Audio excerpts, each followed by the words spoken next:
Hey everybody, welcome to this episode of the Disc Golf Answer Man. I am Bobby Cool, Daddy Slick Breeze, and I have with me Robert needs another nap McCall. Yeah, no, that's 100% valid. 100% deal. So yes, we just got back from. But just in case you're wondering, Eric McCabe is on assignment in where is he right now? I think they just went to New York. Okay, they're staying with family up there. Oh, okay, so we actually left, me, Robert McCall, and Jeremy Rusko. Well, Eric had already left for New Hampshire to do some course design work up there. And then Eric, Jeremy, and Robert, we left at, I woke up at 2 o'clock in the morning. Yeah. So that Rusko could pick us up at 2:40 and we could head to the airport and fly out to Boston area we went to the Vibram Open at Maple Hill to catch up with some of our players, to cheer them on and support them. Yep. And it was a nice day on Saturday. Yep. Beautiful. Perfect weather. Yeah. That evening, obviously we enjoy watching all the players, watching all the disc golf action. But of course we're going to cheer on Paige Pierce and the other players in our team. But Paige Pierce, of course, was going at the end of the third. On Saturday, she was back by 6 strokes. That's right.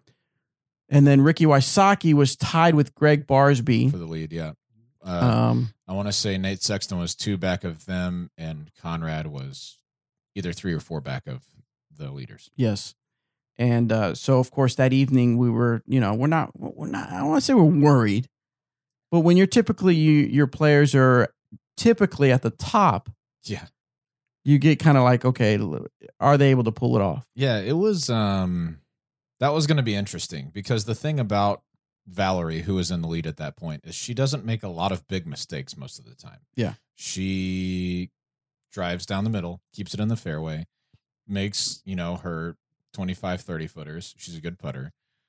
And so usually you can't win, you can't pick up more than 1 stroke a hole on her. Like she's going to get her par. She's going to get, a tough bogey she has to grind out or whatever. But most of the time, she's not going to take big numbers. And so, yeah, Paige had some work to do. And she actually lost a stroke on the first hole. She was back 7 after hole 1. And then she started picking them up on hole 4, 5, and 6. I believe those were the 3 holes. She picked up five strokes on those 3 holes, which was a big swing in her favor. So then she was back by 2 and then kept gaining ground, and then she'd get even and then be back by 1, even and then back by 1. And then with a couple holes left to go, she was up by 2. I think she ended up winning by 3. I don't remember. Paige by 4. By 4. I believe 4. Yeah. So she mashed her drive on 18, but didn't even want to mess with approaching the island green. And so she just jump putted to right in front of the island and had another jump putt in for a drop in 4 and a good victory. So big round for her. It was dumping on Saturday. I mean Sunday. Sunday was crazy. Just raining almost sideways at times. Quite a bit of wind. And out there, if you haven't been out to Vibram, to Maple Hill, it is huge. Like the trees are huge, the shots are huge. The gaps are pretty difficult to navigate. I mean, it's just I've watched videos of that for years and years, and then going out there, it's wow, this is substantially more difficult than I thought it was going to be. And the way that Paige kept her composure, like that, she's the best player in the world, and that's how you prove it, is when you do stuff like that. It was pretty cool. Yeah. So now Saturday and Sunday, while you were out there, you helped Smashbox with their commentary. Mm-hmm. So you co-commentated along with Terry Miller. Mm-hmm. So, and that was obviously for the lead card. So talk to us about Saturday's round and how the course played for the top card. Yeah, Saturday's round was probably, honestly, the best conditions that you could ask for. I mean, it was high 60s, low 70s, no wind. I mean, less than 5 miles an hour. And out there's almost always wind, and the around the ponds it seems to swirl a little bit. And yeah, I mean, there was just none of that. And so scoring conditions were really, really good. Ricky took advantage of that. He shot a 10 under par 50, I'm pretty sure, during that third round to hop up into a tie for the lead. And he had a pretty good first round and not a very good second round to his standards. And so really nice third round to hop up into a tie for the lead. But yeah, just in general, I think those days can be even more frustrating when conditions are perfect and you're not playing perfect. That hurts because you by all reason you should be able to score well, and some people really struggled that day. And then the fourth round was just honestly about survival. It was really rainy and quite windy as well. And Ricky just, I don't know, put the team on his back. I mean, he played really well. Eagle McMahon made a big push toward the end that kind of made it a little bit more interesting. Ricky ended up winning by 2, but at one point, Eagle and Ricky were either tied or Eagle was one back, and so he was pushing hard. So it made for a good finish to the last round for sure. Very cool. All right, so what else did we have? Let's see. That Saturday, Sunday. Then Monday we had the Sandbaggers Ball, which was an event at the Pleasant Hill Disc Golf Course. Yeah, Flex Start C-Tier along with a pro clinic out at Scarborough, Maine.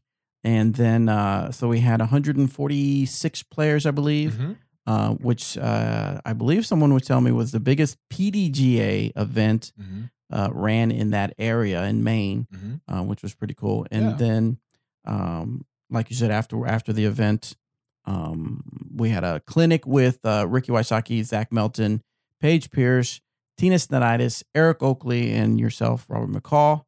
Did I get everybody? Yeah. That was it. But tell us about the course out there. Well, that was your first time ever being out there at Pleasant Hill. Right. Tell us some of your impressions on the course. Sure. Pleasant Hill sits on an old 9-hole golf course, and you can tell because it's got nicely manicured fairways, and it's honestly really beautiful.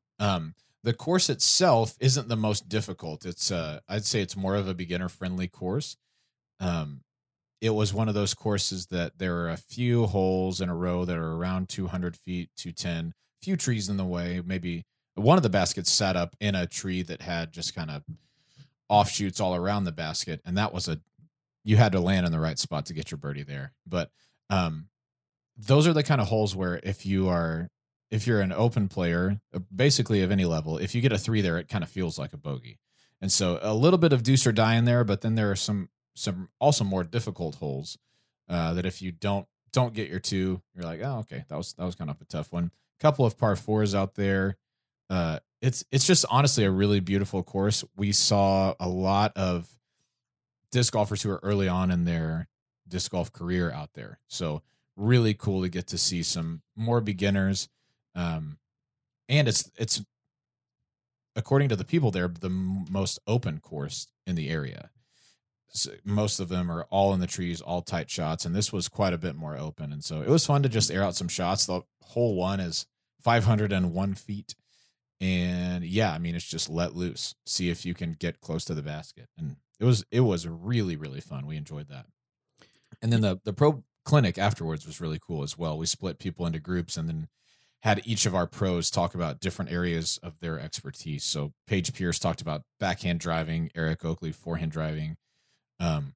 Zach Melton talked about up shots and a couple of different ways to do that.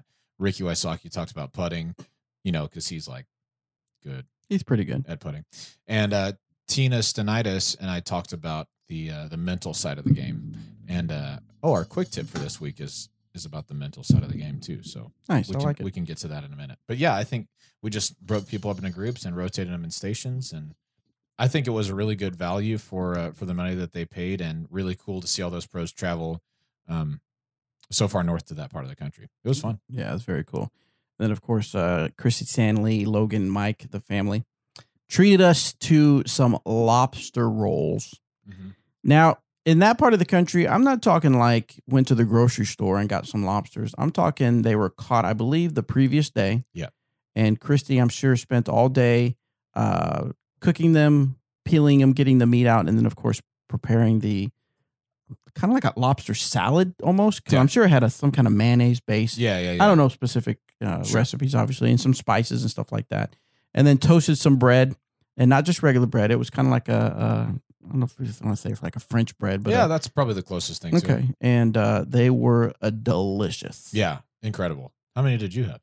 I ended up having 4 of them. That's the same number that I had. Right, because we challenged. Like, well, yeah, we finished our 2. You know, she said each person can have 2. We were like, that's cool, thank you. And they were delicious. Yeah, super good. And then she said, hey, there's some more left over. So we both went and got an extra because we're still a little hungry. And then they brought some more over, and Bobby was like, he looked over at me and was like, I'll have another one. And so I looked back and was like, I'm not going to be beaten at a challenge. Right. I'll also have another one. So we both ate 4 of them. We probably took in about, I don't know, 6,000 calories. Probably. So. I'm no mathematician, but that sounds right. Yeah. But they were delicious. So thank you so much for doing that. Super good. And then moving on to the next day, which was Tuesday, we went over to. We did a lot of things on this trip. We did a lot of things. Shay and I were talking about that yesterday when I got home. She was like, well, how did the trip go? And I was describing each of the days, and I started talking about this luck of the draw skins that we did on Tuesday. And we were talking about it yesterday, which was Wednesday, and I was like, oh my goodness, that was yesterday. Like, it was just one thing home. Right. So Tuesday we went out to New Hampshire and met up with Breaking the Chains.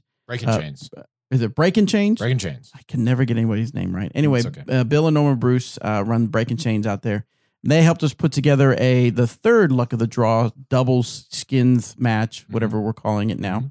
And we were able to play out at the Hollows. Now, before that, you actually remember the significance of the Hollows is that it is an Eric McCabe designed championship level course. One of the ones that he's very proud of. Of course, he's obviously proud of everything. Sure. But it's one of the ones he claims as his first really heavily wooded course that he's designed. So it's like he treats it as kind of one of his babies and things like that, because he's usually used to more of the park style open courses. Right. Anyway, and he's also excited because they're adding on to it. They're going to have, I'm not sure if they figured out the name, if it's going to be Hollow South or whatever, but it's going to be nearby. It's going to be another course, and it's going to have the red dynamic disc veteran baskets. Yeah. Which they had one out there. It looked really nice. Anyway, so you got to play the Hollows course. Tell us your impressions of that. Heavily wooded championship level is very accurate. Okay. It's like I've played in the woods before. This was, every tee shot you're hitting a gap or you're getting a bogey. That's just plain and simple. It's just beautifully done. And attainable lines too. That's the part that I loved about it. Like if you're on a heavily wooded course and there's just random little trees sprinkled in the fairway, then it kind of feels poke and hope-ish. And this wasn't that. It was, let your disc fly straight for the first 50%, move to the right or left for the next little bit. It was it was really beautiful. Definitely challenging. I don't have much more to say about it other than I would want to go back and play it again, because I missed a couple of opportunities out there on really beautiful tee shots. When the shot shapes up just perfectly and you're just like, oh, I'm going to kill this shot. And then you miss it. You're like, dang it. I want to try again. So it was really, really fun. We had a great time. So we had of course the luck of the draw skins double match, and everybody had a really good time. So that was really, really cool stuff out there. And so this is, if you've been following along, you'll know, like I said, this is the third one we've done. And these are actually kind of testing grounds to kind of see, we had an idea of what we wanted out of these events. And we know we had a plan for Paige and Ricky to go out there and do more of these. But these were kind of a test run. So if you'll watch the videos. Right now we have one that we did out in Emporia that's really exciting to watch. We have the Kansas City one, and now we'll have, because I was out there videotaping this one. You'll see they're a little bit different from event to event, but that's because we were trying to figure out exactly how to make this event work. So we're excited to see what's in store for the future of those events. Yeah, we're going to finalize formats soon. Yeah. And then if you're watching these videos and you have a pro tour stop or a national tour, or that just the disc golf tour in general is coming near your area, reach out to us on the Luck of the Draw Facebook page. Yeah. And request that we run a Luck of the Draw skins match in your area, because Ricky and Paige are going to be doing these all over the country. And it's just really cool to get the opportunity to play with one of them as your partner. Right. It's not like you just show up and get to watch them play, which would be cool. Don't get me wrong, because they're throwing all the best shots, but to get to go out there and partner up for that hole, and you get to contribute. And if your team wins, the skin for that hole, you get a disc and sometimes some money, and it's really, really cool. Yeah, it's a cool thing.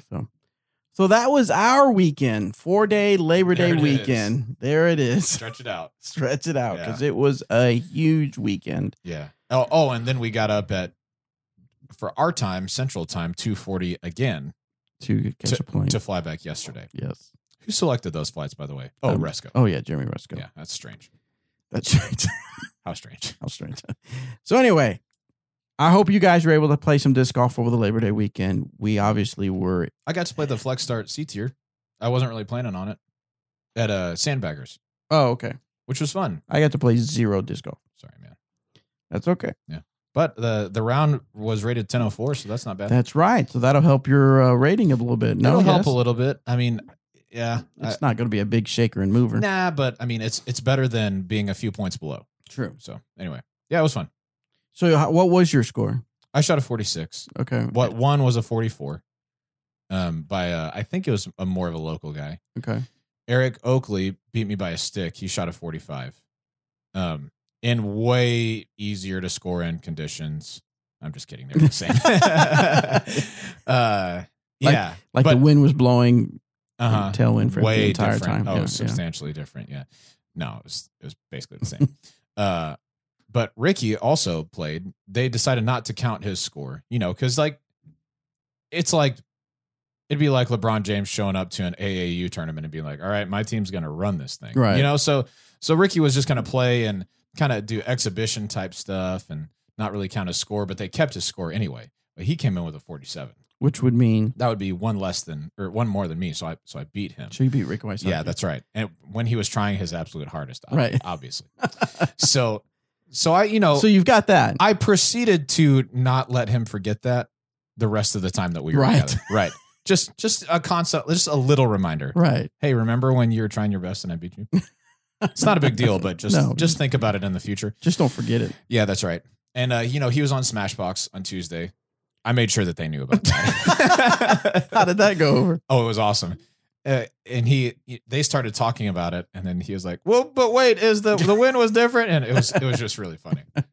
Let it be said and let it be known to our listeners. I watched him just walk up and kind of throw dumb putts and stuff like that. I am under no guise that I actually beat him, but the scores say otherwise.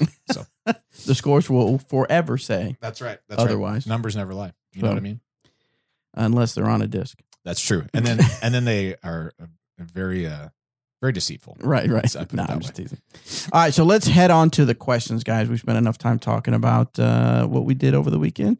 Now it's time to get to some questions. Yeah. Remember, guys, as always, you can go to discgolfanswerman.com, submit your questions via either SpeakPipe or use our form and send your questions in. We have a few SpeakPipe questions, so we'll get to that. But, I feel like we may be neglecting because we haven't done we've always gone through the SpeakPipe and then we run out of time. So we're gonna give a little love to the forms, cool question forms, because sometimes those are they stay in the dated. Pipe. Yeah, they stay in the queue a little bit longer. Yeah, but they're dated. Like someone might ask a question about Maple Hill or something like that. And we don't get to it for a long time. Cool. So let's see if we can load those up. Hopefully we can answer them really quickly now, so that by the time they hear this, right, we'll just answer all of them. How many we got? Here we go. This one's 57. Yep, let's go. This one is from Byron. Hi, guys. My question is about body conditioning. I've begun recording my throw, and I have noticed that even when I focus on a long, straight reach back, somewhat exaggerated for the purpose of the exercise, I feel I'm not getting my arm back anywhere as far as I should. Could this be a flexibility issue? And if so, is there any stretches or exercise to rectify this? No. P.S. Oh. Next question. Okay. Let's throw in this P.S. If you could give a shout out to my brother Hayden, that would be amazing. He is currently hiking from Canada to Mexico and listens to this podcast religiously to get him through his long walks on the trail. Well, Hayden, keep going. Just keep swimming. Just keep. Oh, isn't that? Oh, I guess he's not swimming. He's walking. Keep hiking. Just keep hiking. Yeah. If only they'd made a movie about that. That would be right. Really right. cool. About hiking. That would be a really cool reference. Well, that's awesome. Good luck to you, Hayden. Yeah, absolutely. Canada to Mexico is, a little jaunt. Yeah, a little bit. I would be interested to see the video of you throwing. If you would like to go to the Disc Golf Answer Man Facebook page and post a video, I think we'd be able to help a little bit more. My guess off the top would be if you are reaching back as far as you think that you can and it doesn't seem very far, I would doubt that it's a flexibility issue. I would think it's more that you are not turning your shoulders in tandem with one another to reach back as far as you can. If you watch people who have a super reach back, it's not only if you're right-handed, it's not only their right arm that reaches back, it's their left shoulder that rotates in coordination with their right shoulder. So their left shoulder almost ends up pointing not quite at the target, but close to it. So a lot of people think reach back is I can keep my shoulders perpendicular to the target and reach my arm straight backwards, and that's reach back. But it's not. You need to rotate your shoulders entirely away from the target to where they're working in tandem, like on the same line. And so I would say one thing to work on would be pull that left shoulder towards your target when you're reaching back and see if that doesn't give you a little bit more reach back. Okay. Next one is from Tynan. We'll see. Tynan. Yo, what up, Disc Golf Answer Man crew? I saw the Trooper bag available this morning from my favorite Minnesota retailer, Throw Joe, and put my order in within the first hour. Well, thank you for doing that. I'm very excited for the bag as it is super affordable. How do you guys put a bag out at this price? The price makes people question quality, but some casual players, such as myself, appreciate the affordability. Would you not recommend this bag for more avid players? Thanks. And as always, keep it real.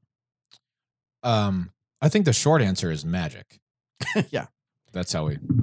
Pixel discs. Pixel dust. Pixel discs. I cannot think this morning. Are you tired as well? I'm tired. I'm tired as well. I can feel it on my head. Yeah. So here's the thing, and I actually went over this on a live video I did on Facebook. You can go, if you want to, you can search through our Facebook feed. And I did a live video review, basically kind of an unbagging, because I just purchased it myself. For myself, I purchased this bag because I wanted it and for certain purposes. So we looked at it. I put some discs in there anyway. You can look at it. But one of the points, someone asked the question, they said, this proves that you don't have to have, what is it? Something to the point of, this proves that expensive disc golf bags are unnecessary. Okay. My rebut to that is that it depends on what you're looking for.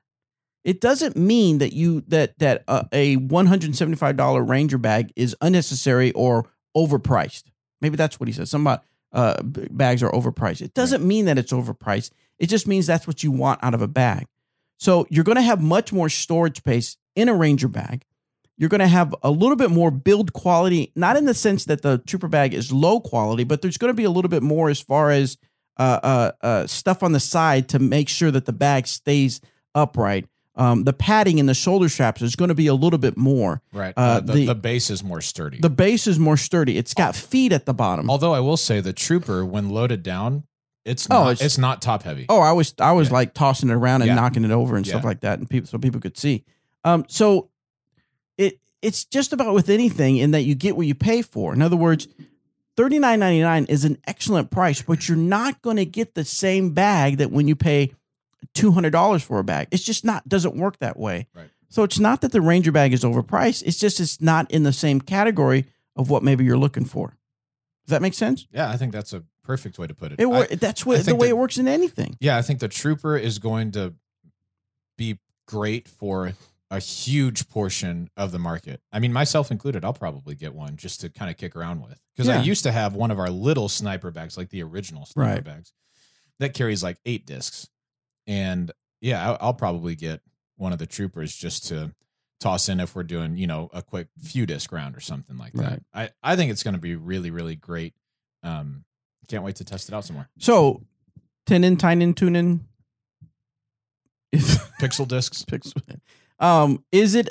Do I recommend it for an avid player? Yes, but I don't if you're an avid player, meaning let's say you play a lot of tournaments and you play in a lot of different terrains, you play in the mud, the rain, whatever. I don't think it should be your only disc golf bag because it's not going to hold up to the same extreme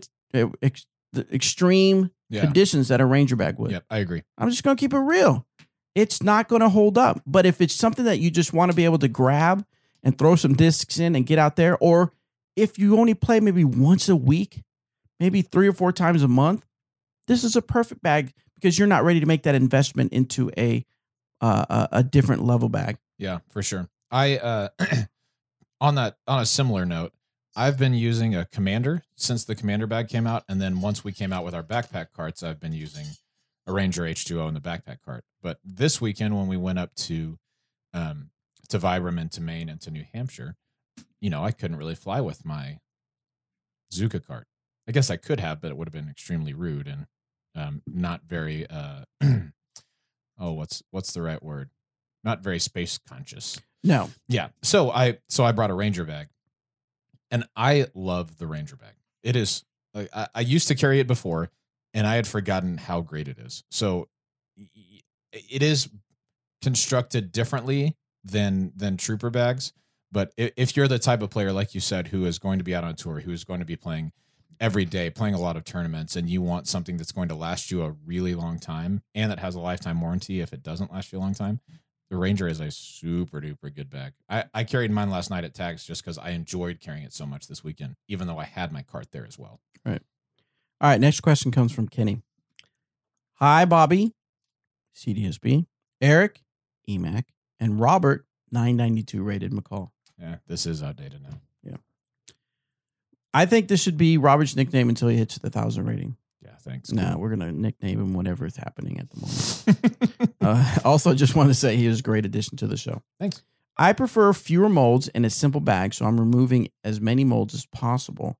I'm down to 5 molds and was wondering if that is too few to be competitive. Do I need to add a couple more in? I don't have a huge arm and am only accurate on flat ground to about 300 feet and can only throw 400 on a downhill slope. I am a four-handed backhand player, so I feel like that allows me to use less discs. What's this person's name? Kenny, I have a couple things to say to you. One, I respect your honesty. Most people would get in here and say, well, flat ground, and they would think, oh, I've thrown 350 flat ground once. So I throw 350 flat ground all the time. Right. So thank you for being honest about the distance that you throw. That helps us to accurately assess where you're at. I don't think that you have too few molds personally. But if you think that you're missing shots that a different mold could cover, absolutely add a mold. There seems to be a lot of people who are really worried about the number of molds they carry or the number of discs they carry, thinking this is too many molds, this is too few molds. Once I figure out that a disc works for me, I'm going to have that in my bag. If it fills a slot for a shot that I need, I'm going to have that disc in my bag. And if I have a couple too many, but I have all my slots filled, that's fine. Like I want every slot of every shot to be available in my bag. If you've got that in your current bag, keep it exactly how it is. You don't need to overcomplicate. If you need, say you have a shot that is super headwind and you need something to finish to the left and the most overstable thing you're carrying is a trespass, then maybe you put an enforcer in there for that day. But I don't think that 5 molds is too few. And I also don't think that something like, 13 or 14 is too many. It's just different strokes for different folks. Different strokes. Different strokes to the world. I really appreciate your commitment. Did you like that? Yeah. All right. Excellent answer. Thank you so much for that, Robert McCall. So we mentioned it on the little live feed, but I want to make sure you guys, because when you listen to this, there'll be plenty of time for this. Let me give you some context just in case you're unaware. So I was thumbing through Facebook and I saw something on the news feed about Main Street, which is kind of like Main Street seems to be kind of like an organization that helps towns flourish. Right. Is that a fair assessment? Yes. And one of the things it seems they've incorporated or collaborated there you go. with Forbes magazine to kind of highlight some of the businesses that are doing a lot for the community and other aspects of being a business. Mm-hmm. Well, I read one of the things was categories was community engagement. I thought, we do a lot for Emporia. Emporia does a lot for us. We do a lot for Emporia, and we try to have all that do a lot for disc golf. So I sent the email or link to Jeremy, and he was very excited. Yes, we need to enter this contest. So we did. We entered a contest. We made a quick, super quick, like a day before we had to put it into the contest. We did it. And we got super quick video is what you're video, saying. yes. Yeah. And we got top 15 finalists, which is an amazing thing. Right. I think it's really cool. So, but we need your help for us to win.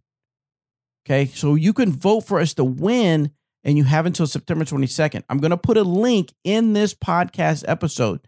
So if you're listening to this from the website, please go to this post and look for the Forbes link.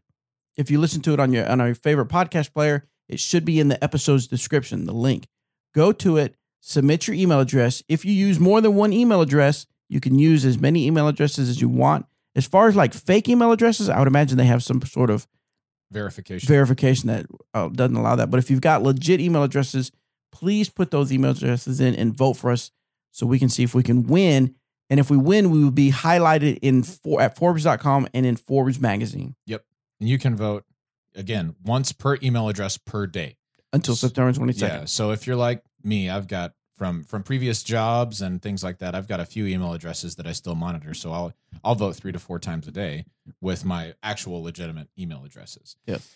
I'll also say this: if you are a fan of the show and a listener, and you love dynamic discs, absolutely go and vote for us in this Forbes Main Street thing. If you are a listener and fan of the show, but you really don't like dynamic discs, still go and vote for us in this, because this is huge for disc golf to be featured in Forbes magazine and on their website. Whether you like our discs or not, whether you support us or not, this is a great thing for disc golf for us to be featured in this way. Absolutely. But we would really like you to like us and, buy our discs and stuff. That'd be cool. Yeah. So, all right. So let's do a couple of the speak pipe questions, and then we'll get to Robert McCall's quick tip of the week. Sweet. But first, let's listen to a few questions. Let's see. This one's from Boo. Let's see what Boo's got for us. What's up, gentlemen? No funk intro this time. I've been spending far too much time trying to send questions to you guys. Although it's been fun, may do it again in the future. Quick question, mostly for Eric, but anybody who's there may want to weigh in on it. So I've been watching some of the PGA tour videos on YouTube. It's a great rabbit hole to go down, watching the top 10s, great recovery shots, big drives, long putts, that sort of thing. And one of the ones I came across was the top 10 kind of water shots out of the water. Guys in the water with their in their underwear trying to hit balls out of the drink, and it just seems like a lot of fun. And I wonder, as a golf fan who's obviously also a disc golfer, do you ever feel like we're missing out on something, not letting our players occasionally get into the pond to try to make a big putt from out of the pond with their shoes off or any of that kind of stuff, which could be kind of entertaining. So let me know what you guys think about that. Sorry if it's a silly question. Thanks for everything you guys do. I'll check you later. Cheers. What do you think? Thanks, Boo.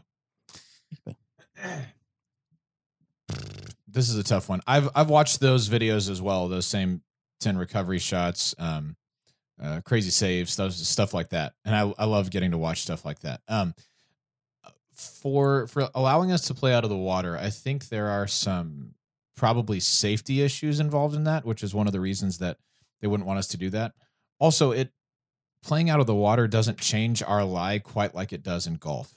In golf, it's like, obviously, if the ball is sitting underwater and your club has to travel 90% of the probably more than that, 98% of its flight down to the ball through the air and then hit water, you just have to adjust accordingly.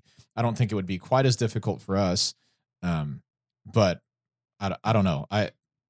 That's a hard one. I've played a tournament where there was a retention pond that is usually empty, and it just dumped the day before, and so it was full the day of the tournament. And so the tournament director said that there was a creek to the right that was out of bounds, but short and left of the basket was this retention pond that was casual. So if you threw in there, you could play from it if you wanted to, or you could play, on the line from the basket at the first non-wet position, right? for me, that I drove into that spot because you can't really push the right side with a creek. And my disc was only about 35 feet away from the basket, but the casual relief spot would have been about 100, 110 away from the basket, staring straight at the water. And so, without knowing that this was a rule, I took off my shoes and socks and I waded into the water to putt from there, even just to get a 3. And I made the 2, which was super cool. Also, I found out later you can't throw without shoes or socks on. Do you know that? I didn't know that. That is a rule, a real rule. So I apologize to my fellow competitors at that event. But but I just think there are too many safety issues probably associated with it, and that you're going to be walking around with wet shoes for the rest of the round to play from the water with any sort of consistency. It was cool that one time though. Yeah. I still tell the story every once in a while when I play that course. Interesting. Yeah. All right, next question comes from Aaron. Hey, Disc Golf Answer Man crew. This is Aaron up in Hibbing, Minnesota, and I really appreciated your advice in the last episode on maintaining a strong mental game. When you mentioned how Ken Climo thinks about non-disc golf things in between throws, it reminded me of a clip I'd recently seen of Paul Macbeth. If you watch the Jomez coverage of the Idlewild Open, Final Round Part 1, about 20 minutes in, you'll see James Conrad lining up a putt, but in the corner of the screen, Paul is quietly pointing and laughing at something in the trees above him. He was outright giddy. It turns out there were a pair of snakes in the tree above him. After James makes his putt, Paul, still laughing, points out the snakes to him. But the moment he first sets his feet to putt, it's like a switch goes off. His face instantly changes to intense focus, and he maintains that concentration through making the putt. After he retrieves his putter, he goes back to joking again. So I have 2 questions. 1, have you seen that clip? It's pretty funny. And 2, who in your group would you say jokes around the most in between throws? Thanks, guys. I have seen that clip, and I have not. Yeah, it was really cool. There's a couple of places at Idlewild where they had snakes in trees and kind of around the basket that they weren't really super excited to be putting underneath and around and things like that. And yeah, I mean, I think that proves the point. Like I said, that's not, my principle that I came up with, but it's something that I've heard from Climo and from other people in years past, that I employ when I play disc golf. And you can tell that is something that I think Paul does as well. So yeah, I have seen that clip. I think it's really cool to see. Number 2, who is in between shots? Who's the biggest joker in our group? I don't know. All 3 of us. Because we all joke around. Yeah, all 3 of us kind of do that. Nobody's really serious when we go out and play together. I mean, even if our scores are close, it's still like we're just out there. Like to my have a good score's time. ever close to you guys. Well, I mean, sometimes. If I'm handicapped, yeah. Yeah. Okay. So. Yeah. So. Yeah. So. Yeah. Yeah. I don't know if there's one of us that I would say, wow, that person is way more jokey. That's a word. Jokey than the others of us. No. Yeah. Yeah. We in general have a good time together. Always laughing. Same when we go on trips, Bobby and Jeremy and I on this trip, we're just joking around the whole time. You could tell that at night though. Yeah. It was like kind of getting like we both. Well, at least I know I was just like I just want to get in bed and go to sleep. Yes. And so someone would say something funny. You're like, I just want to get in bed. But why? Yeah. So totally. Yeah. We were exhausted. All right. Next question from John. What? There you go. This one? That's that. Answer man. Oh, sorry. Let's go back. Sorry, John. We'll start you over. Hello, Disc Golf. Fan. Nope. We'll go back to John. What is up, Disc Golf Answer Man crew? This is John from Pennsylvania, and I had a question for you about the markings on the course that you see sometimes, like the circle around the basket. I know earlier this year, late last year, the Disc Golf World Tour introduced the bullseye, which I believe is a 3-meter red circle that they put around the basket, and it just gives you another metric for your scoring to keep track of, especially for the pros. But just wondering how you guys feel about those markings out on the course, if you think they should be there even on a recreational type course, if there's a league or a tournament going on, or if you don't like them at all. I know some people like just the natural look of the course. So just wanted to get you guys' thoughts, and Bobby, give you a little bit of feedback. I know sometimes you talk about different ways to get the podcast out there. I definitely like to watch it on YouTube when you guys are there on the camera.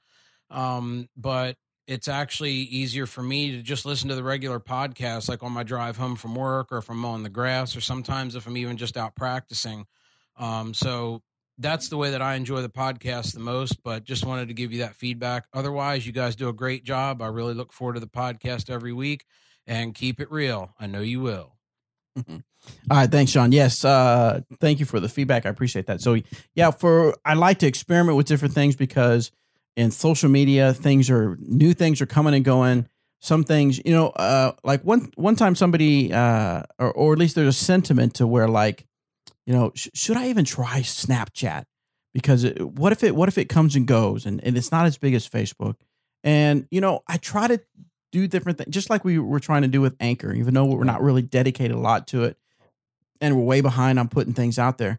I like to try it because I want to be able to have my foot in the door if it's something that takes off. Right. And so I feel that we will be ahead of the pack if something like Anchor really takes off and becomes a little more mainstream than it is right now.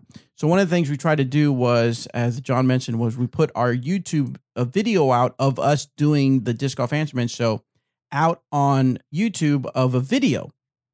And I noticed that it didn't get a lot of views. It got some views, but not a lot of views.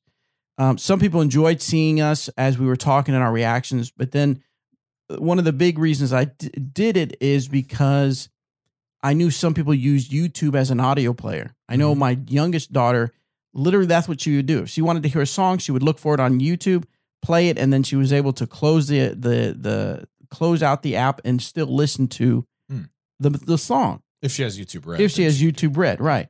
And so I thought, well, maybe that's what some people will do. Some people might turn it on at work and just minimize the window and be able to listen to the podcast. So we haven't done that lately because I got some plans for YouTube and the video portion of it. So stay tuned and I'll let you guys know for sure on that. Back to his first question. Mm-hmm.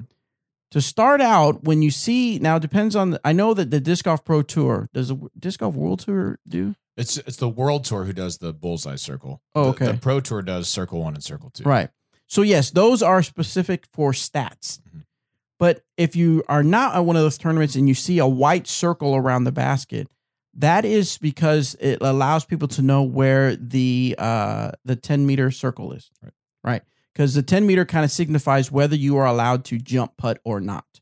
And it kind of gives you an idea of maybe where you're at as far as, do I have 40 feet? Do I have 20 feet? It kind of gives you an idea where you're at for depending on how. But a lot of times you'll hear people, they'll say, do you guys think I'm 30 feet out? Mm-hmm. And that gives them lets them know, yes, you can jump putt or no, you can't jump putt. Sure. What are your thoughts on whether that needs to be like a standard? I don't think it needs to be a standard. Yeah. I like that takes a decent amount of work to put a string around the basket. That's exactly, 32 feet, 10 inches. Yeah. Imagine if you're a tournament that's got like 3 or 4 courses. Yeah. I mean, that's going to be a lot of work. Now, if it's a big tournament, I definitely see value in it. Right. But if it's just a recreational course, having circles up all the time, I don't think is that important. Right. If I was somebody who was going to play quite a bit, even if it was just recreationally, but they wanted to play by the rules, I would make sure you know how long your stride is, and then just get used to stepping off that distance, so you can know if you're inside or outside the circle. I don't think it's imperative at all. Cool. All right, so let's take a quick break from the questions, and let's hear a word from our pro tip, Mr. Robert McCall. What is your quick tip of the week? Quick tip today. In the clinic that we did at Sandbaggers Ball, Tina Stenitis and I talked quite a bit about the mental side of disc golf. And that's something that I've spent a lot of time thinking about and trying to improve on, because I would, before I had knee surgery, I was coming up and getting my rating up there, playing quite a few tournaments, and I would have usually a good first round and then kind of like a mediocre second round, and then usually not a great third round. And if you want to really super frustrate yourself, that's a really good way to do it. So I knew that I was thinking myself out of a lot of shots or not committing to what I needed to. And so I've read a lot of golf mental game books. I've read a lot of mental toughness type books. And one of the things that I've taken away from that, and this is for if you're brand new to disc golf and you're trying to improve your score, or if you're a tournament player, is that it is vitally important to keep your eyes forward on the course, metaphorically, obviously. All right, so I play hole 1 out here at Jones East, and I miss the Mando, and then I throw a bad approach, and I take a 5. And somebody else on my card gets a 2. I've had rounds before in previous years where I would do that, and then I would just be broken. Like, oh well, this is going to be a bad round. I'm already playing bad. Well, I'm not playing poorly. I had one bad hole. I had a lapse in judgment, and so it's vitally important to keep your eyes forward. Whatever happened on the last hole has no bearing on what'll happen on the next hole. So if I threw a bad shot on the last hole, if I missed a bad putt, if I got spit out on the last hole, that doesn't affect at all what could happen on the next hole. I just need to focus on the next shot. A lot of times we see if somebody, it's particularly difficult for me when I get a spit out because I did everything right. I put the putter in the middle of the basket and it came straight back out. It's like, well, that sucks. And a lot of times that'll shake me up and I'll just start being like, oh man, if only that putt didn't spit out, I'd be at this score. That doesn't do anything for you. So once you let the disc go, there's nothing you can do about it except move to where it landed and take your next shot. Keep your eyes forward. That's what I think is a good quick tip. Excellent. Thank you so much, Robert McCall. Excellent. Excelente. And Robert's quick tip was brought to you by the Dynamic Disc Sheriff. The Dynamic Disc Sheriff is a perfect describe the Sheriff. If you're looking for easy distance with a little bit of turn to maximize your game, have the Sheriff arrest your bag today. I don't want to. Some cheesy. There you go. There you go. All right. Next question comes from Jacob. Nope. We forgot Max from Kansas City, who I accidentally skipped when we were trying to play John. So we'll go back to Max from Kansas City. Hello, Disc Golf Answer Man crew. Sending out a warm greeting to Robert McCall Me Maybe. Eric, have you heard of my disc, the EMAC Truth McCabe? And Bobby, your name is already a nickname, so this is what you get. Anyway, guys, I've got 2 questions for you. Is he saying because Bobby's the nickname of Robert? Yeah. But you already also have Cool Daddy Slick Breeze. Cool. So Bobby is more considered a nickname? I guess it would be, huh? I guess. I don't know. I think I've asked you this before, but now I'm curious. Your name's Robert, but did you ever go by Rob or Robbie? I've been known as Rob in a lot of circles. Rob? Uh-huh. Yep. Like when I was Now, was it like somebody started calling me that and it stuck. Okay. Yeah. When I was a waiter, it was Rob. I don't know why. I think it's because the friend of mine who was already working at that restaurant called me that, and so everybody started calling me that. When I was a camp counselor, the directors of the camp who I'd known for a while, they had called me that from when I was younger, so that stuck. But those are really the only 2 that I get. The worst, except for I have Bob Rob. There was a girl at the college that I went to who was not from America and had her mastery of the English language was not quite there. Okay, which was fine. Right. And I was out playing an intramural basketball game. She was sitting with my friends in the stands, and everybody around college knew her and loved her. She was great. And she started chanting Bob Rob, Bob Rob, Bob Rob when I would get the basketball. Don't know why. Nobody's ever called me Bob before, but now every once in a while, friends around here and who know about that story call me Bob Rob just like as a joke, and it's funny. And then we chant together and we laugh. We are such good friends. I do not like. You don't like being called Bob. Only because it sounds bad. Only because it's my dad. No, right. No, I love my dad, obviously, but no, it's not that being called Bob because someone. This is what I don't like. Okay. When I introduce myself, and I'll say, "Hi, I'm Bobby," and they will immediately then reference me or introduce me to somebody else, and they'll say, "This is Jeff. This is Bob." And I look at him, that's not what I said. I legitimately just told you this. I told you my name was Bobby. Just now. What made you assume that I am now Bob? Yeah. Yep.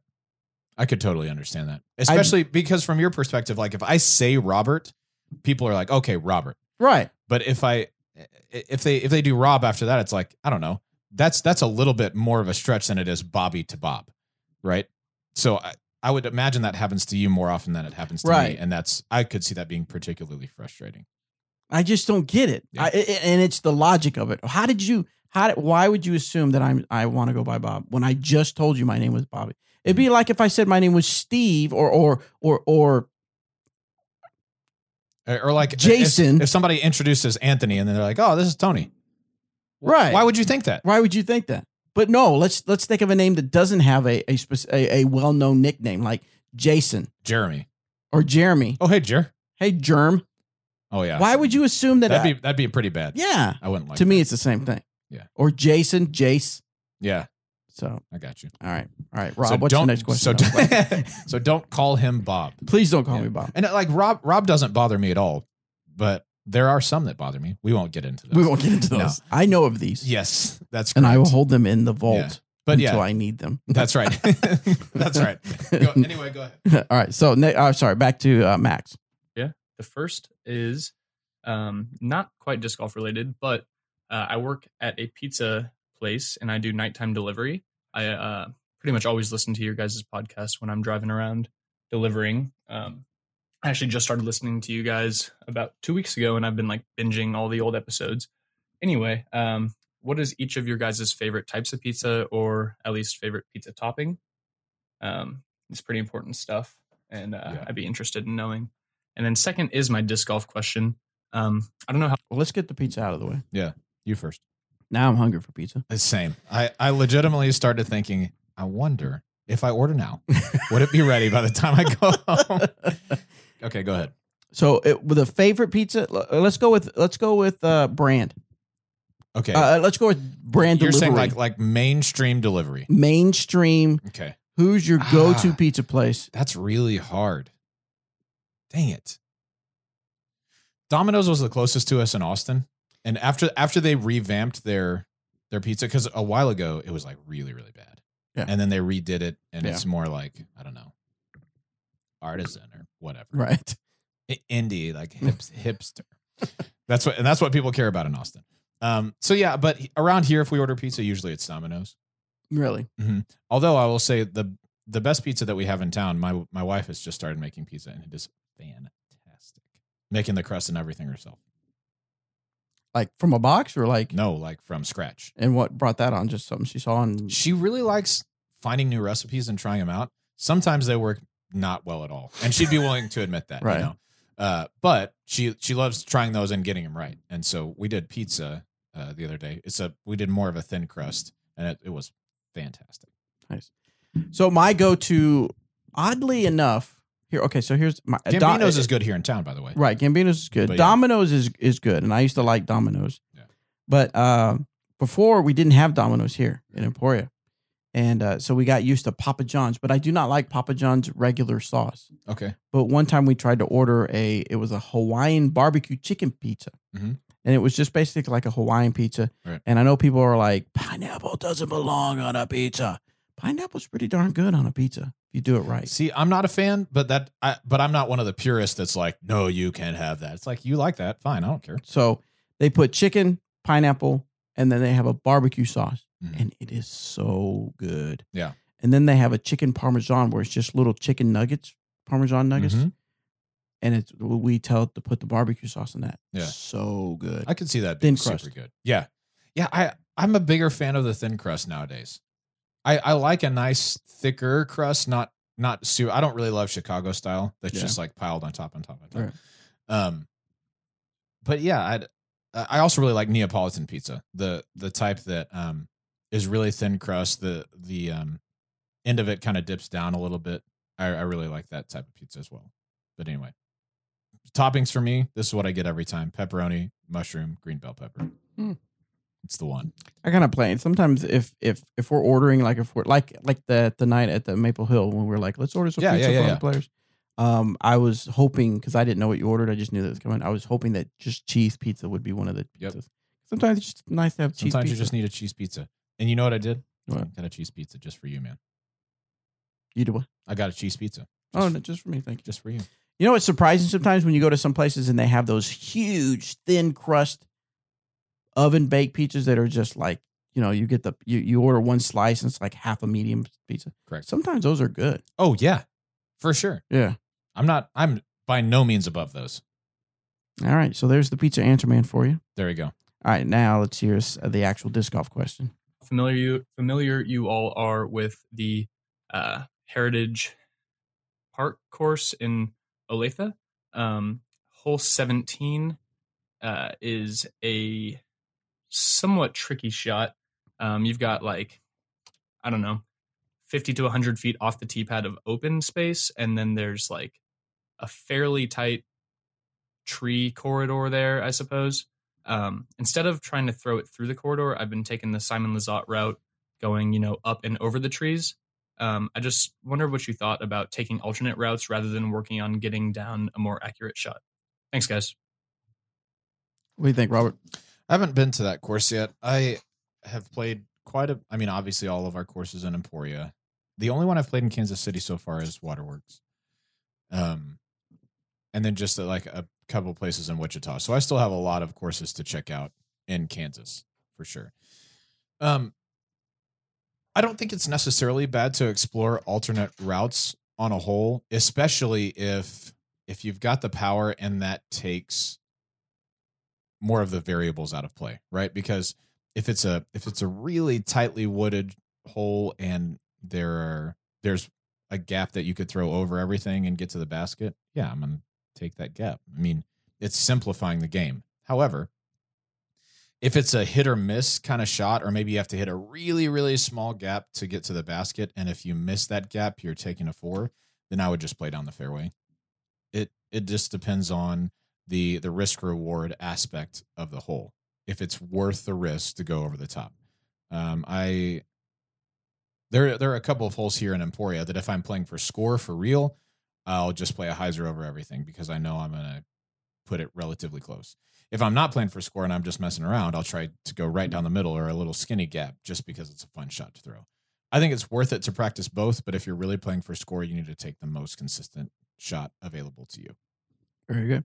Next one is from Carl. What's up, Disc Golf Answer Man crew? Bobby Semper Fi Brown. Hoorah! Eric, may the force be with you, McCabe. And Robert, who wants to be 1,000 Air McCall. Two questions for you. The first one, real quick. I know you guys have Marvel Dimax discs. Disney owns Marvel. Disney also owns Star Wars. So I was curious if we were ever going to see some Star Wars discs coming out from you guys in the future. Second question. I live in Las Vegas, very flat on a few courses that we have. Not a lot of elevation changes, just we use the few trees that we have, and that's about it. Recently, over the summer, I played a tournament in Colorado, and I got it handed to me, to say it the least. Was playing on a mountain. The elevation change was well higher than I'm used to playing in, so my roller disc turned into a meat hook on me.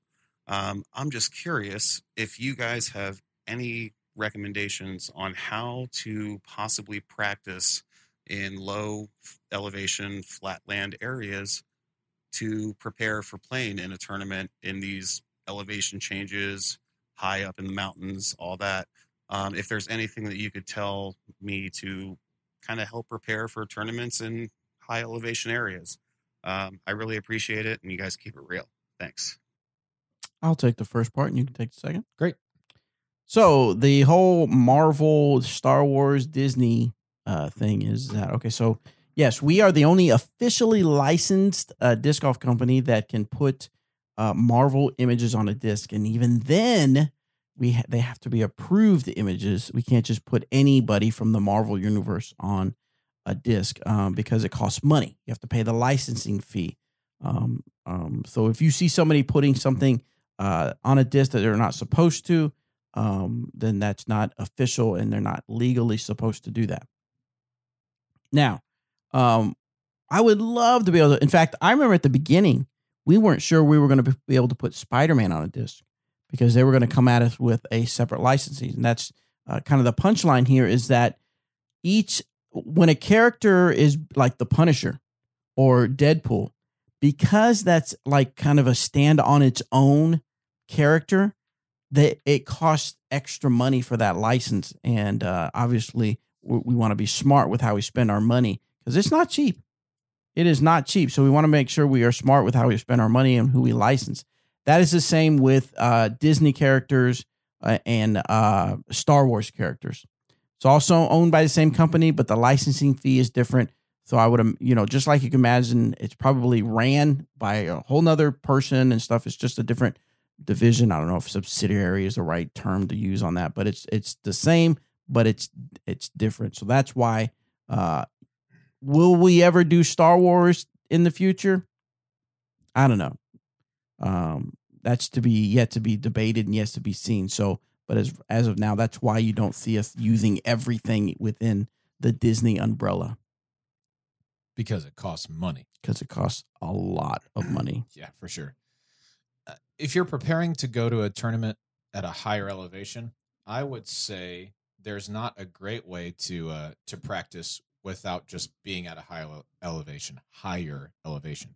What I would say is make sure that your angles feel really good, that your hyzers and your flat shots and your anhyzers feel really good, because angles seem to be really important when you're throwing in elevation.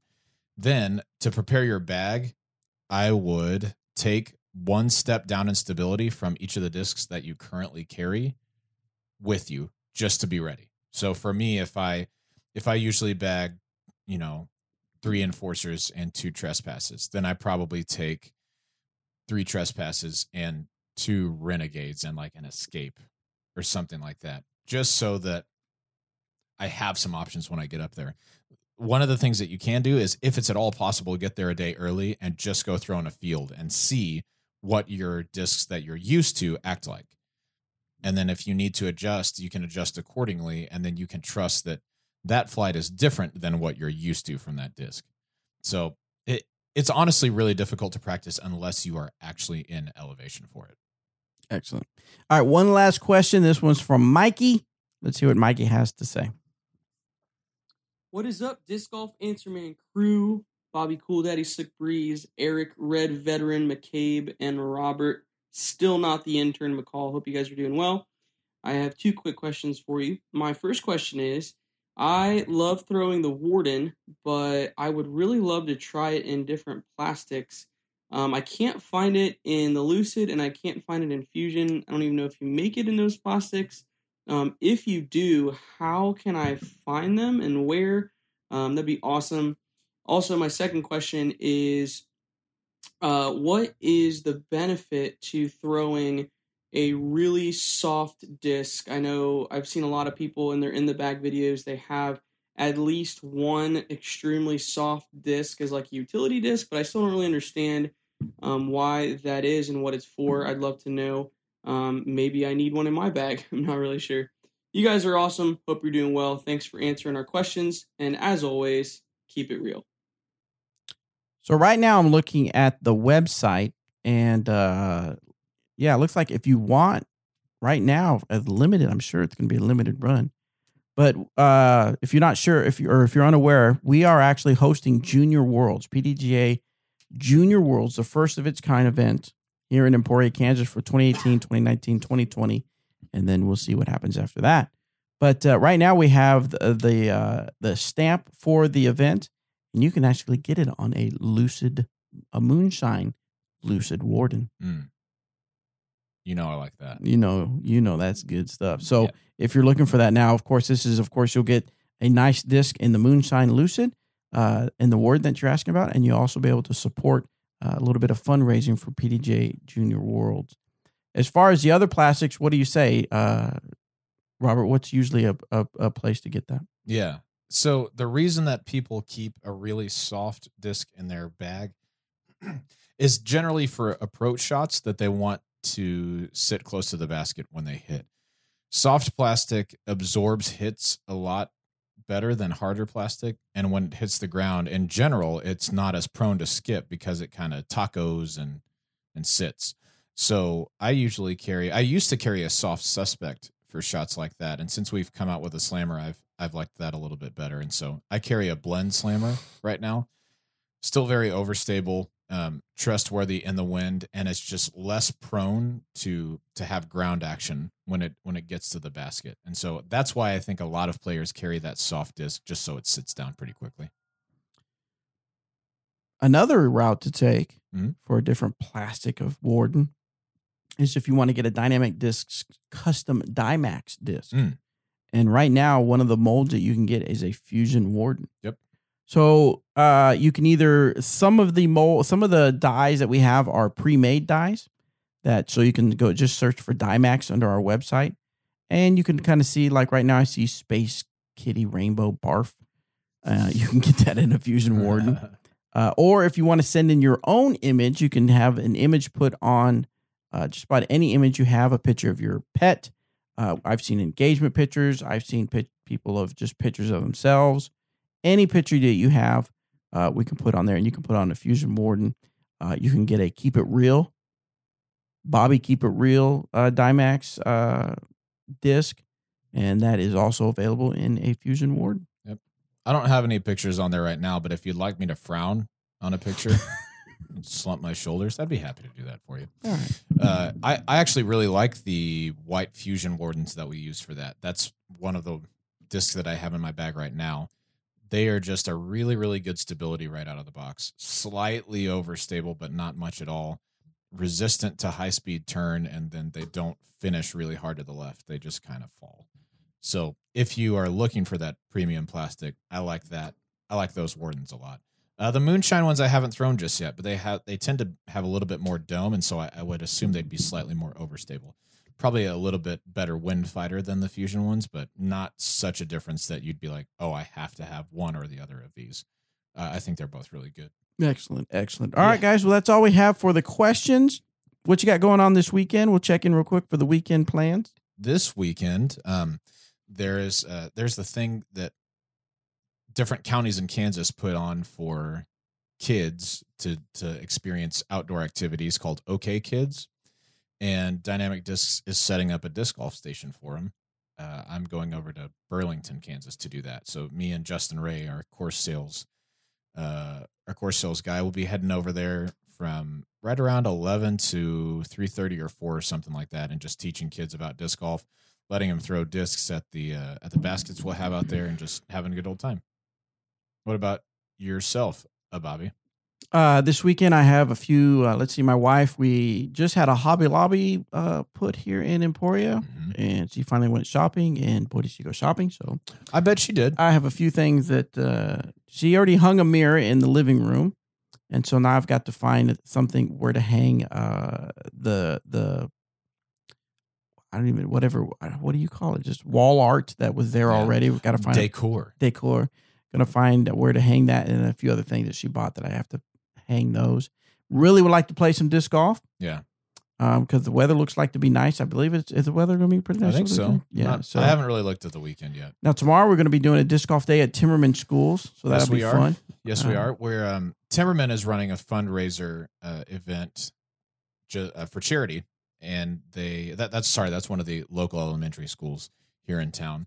And so we're just getting the kids and teachers excited about that. So tomorrow I'll spend most of my day out running little mini clinics for each of the grade levels for the kids over at Timmerman. So that should be really fun. Yeah, what's really exciting is by the time the day's over, we will have interacted with close to 400 students and showing them disc golf. Mm-hmm. Yeah, you look really excited about that. No, it's going to be great. I know. I'm super excited. But I mean, it's just really cool to be able to touch and connect with that many children about disc golf. So, yeah.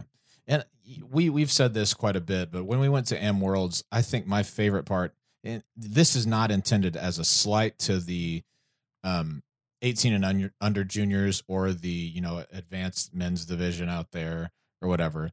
No slight intended to them, but my favorite part of that was going and getting to watch the juniors play. We had little Ava from Kansas City was out there, and Isaiah Esquivel, who's, I guess he's now 12. That sounds right. Was out there just bombing. And getting to watch the juniors and seeing the future of the sport and the kids who are already so good. Watching them play was one of the most fun things that we did all trip, in my opinion. And so getting to do things like this at the school where kids try it out for the first time, their eyes light up when they do it right and they make a putt. I really love getting to do that. So that's going to be fun. Next weekend, I've got a Boy Scout merit badge event. So getting them more involved in it. And then the following weekend, the 23rd and 24th-ish, right around there, we will be headed to the Pocono Raceway. Yes, I'm excited about that. Make sure if you're in that area, they get signed up. Mike Solt runs the awesome events, and this is going to be another really cool disc golf experience at Pocono Raceway. I'm super excited about that and capturing all the action out there. Absolutely. And quick reminder, follow the links in the description for the Forbes Main Street voting. We would love to be featured in Forbes. It's good for disc golf, good for dynamic disc. Yes, very cool. Good for everybody. All right, guys, have an amazing week. Hopefully you get out and play some disc golf. If you're in the Florida area, hang on. I know it's going to be rough out there. So our thoughts are with you out there in Florida. We'll see you next time, guys. Hey guys, thank you so much for listening to this episode. If you do me a huge favor, head out to iTunes or even on Stitcher and go rate and review our show. It would really help us out. Thank you so much.